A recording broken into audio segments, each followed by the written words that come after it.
तर लक्षात आलं विद्यार्थ्यांनो, एक पाण्याची बॉटल दिसत आहे आणि तुमच्याकडे पेन्सिल आहे. त्या पेन्सिलचा वापर आपल्याला काय करायचा आहे, आता लिहिण्यासाठी करायचा नाही, तर ती पेन्सिल आपल्याला नाक आपलं आणि पोट वरचा तर त्या दोन्हीच्या धरायचं आहे आणि पकडून आपल्याला ती पेन्सिल कोणताही स्पर्श न करता बॉटलला त्या टेबलला सुद्धा स्पर्श करायचा नाही आणि ती पेन्सिल त्या बॉटलमध्ये टाकायची आहे. ऑलरेडी चला स्टार्ट.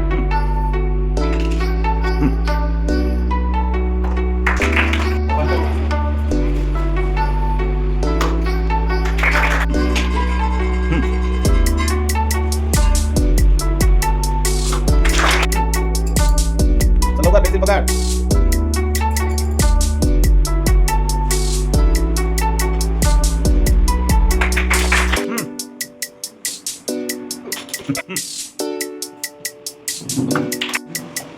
पेन्सिल धरायला आली घेऊ भाऊला तर.